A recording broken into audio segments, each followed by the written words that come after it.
Ben daha dayı. Vallahi çok güzel. Şimdi. Ali Usta.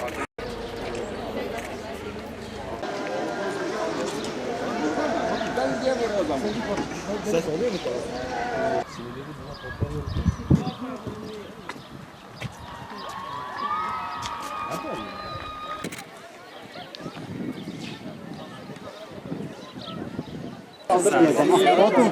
Atmayın ama.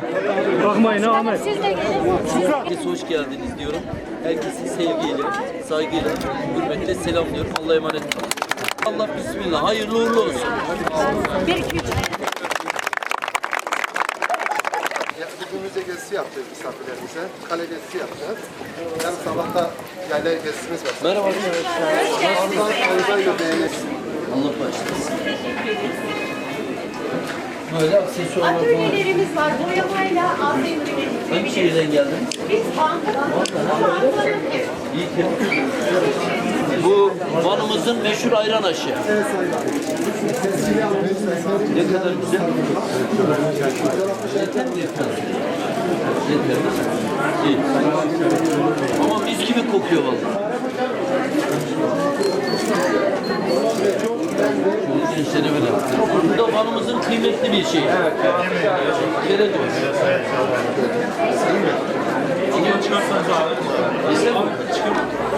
Bayağı zengin bir yemek ama. Tabii saymadım. Şöyle arkadaşlar. Hanımefendilere ikram edelim misafirlerimiz. Çok şöyle buyurun. Şöyle al şefim. Şöyle verelim. Esler falan. Bayağı besleyici. Sonra alırım. Evet. Şunu da böyle. Van Büyükşehir Belediyesi'nin ikramı misafirleri. Afiyet şeker. Ben alayım. Bunların özel çeşitleri kahvaltı. Geçebilir miyim? Var. Burada ablaların kendileri yapıyorlar. Kadın kooperatifi böyle kahvaltı beslenler. Kadın kooperatifi. Hayır, şahit. Ben şahit. Bunlar ne? Burada Hakkari sofrası. Hakkari sofrası Sayın Vali. Kim anlatacak? Ben anlatacağım size. Hakkari'nin ris yemeği, Çukurca tayinimiz, pekmezimiz, hurmamız ve Hakkari yöresine ait mutfağımız efendim. Hakkari yöremiz de bayağı zengin. Kesinlikle çok zengin. Hakkari hemşehrilerimiz güzel şeyler üretmişler. Evet, Hepsini öyle. tebrik ederim. Sizi kutluyorum. Sağ Hoş olun. geldiniz. Çok teşekkür ederim. Kitap alabilir miyim? Müthiş. Çöp var mı? Geri gel. Ahmet. Renk olan da. Sayın Varım şuna da bakın. Ben alayım bir tane. Renk olarak mı yaparsın? Dur. Sen al.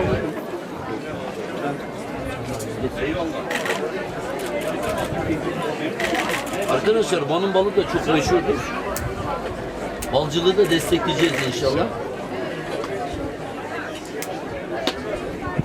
Tam bal tadı. Evet. Sayın Valim yapılan bir araştırmaya şu an Anzerbalı ile aynı şeyde.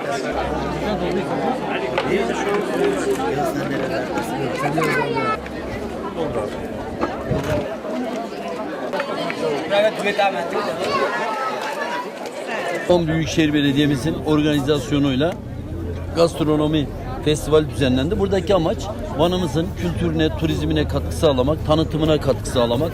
Van doğasıyla, tarihiyle, kültürüyle, yüzyıllarca olan geçmişiyle çok kıymetli bir kent.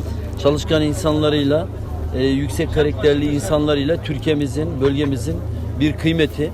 Van'da bugün uluslararası gastronomi festivali düzenleniyor. Kırgızistan'dan, Azerbaycan'dan, İran'dan, Tunus'tan, Yunanistan'dan aşçılarımız burada. Türkiye'nin önemli aşçılık okulları, öğrencileri, hocaları burada. Yazarlar burada. Gastronomi yazarlar burada, aşçılar burada. Güzel bir etkinlik oluyor. Bunu ben çok önemsiyorum. Van'ın kültürü, turizmi çok önemli. Bütün insanlarımız da, Türkiye'nin değişik yörelerinde yaşayan insanlarımız da Van'daki bu gastronomi festivaline davet ediyoruz. Onlar burada ağırlamaktan büyük mutluluk duyarım. Dedik ya Vanlılar misafir etmez, ağırlar. Misafir etmek böyle biraz daha şekilsel, mecburi. Ağırlamak candan, kalpten, böyle ruhtan gelerek bir şey. Dolayısıyla Vanlı hemşerilerimiz gelen misafirlerimizi o yüksek soylu kültürleriyle ağırlarlar. Van Gastronomi Festivali'ne davet ediyorum. Ben bölgedeki hemşerilerimizi, Türkiye'nin değişik yörelerinde bu işlere gönül veren insanlarımızı çok hoşça, güzel vakit geçireceklerini düşünüyorum. 3 gün devam edecek. Tekrar bu etkinliğin düzenlenmesinde emeği geçen Büyükşehir Belediye'mize ve ekip arkadaşlarımıza, İl Kültür Turizm Müdürlüğü'ne, Van'daki Açılık Derneği'ne ve Van'da bu işe gönül veren Vanlı hemşehrilerimize çok teşekkür ediyorum. Burayı şenlendirdikleri için, zenginleştirdikleri için, katılımlarıyla bizleri mutlu eden bahsettiğim ülkelerimizdeki aşçılarımıza, Kırgızistan, Azerbaycan, İran, Tunus ve Yunanistan'daki aşçılarımıza, gastronomi okullarına, öğrencilerine, yazarlarına çok teşekkür ediyorum. Umarım ve dilerim gelen misafirlerimiz hoşça, güzel bir vakit geçirirler. Bu Van gibi kıymetli bir şehri görmek, ayrılınca da hem dimağlarında hem de gönüllerinde izler bırakacaklarından emin olsunlar. Gezmeye, görmeye, burada bulunmaya değer diyorum. Bütün herkesi Büyükşehir Belediye'mizin, Van Büyükşehir Belediye'mizin ve İl Kültür Turizm Müdürlüğümüzün açı dernekleriyle birlikte yaptığı bu gastronomi, 3 gün sürecek gastronomi festivaline davet ediyorum. Mutlu olacaklarını diliyorum. Hepinize çok teşekkür ediyorum.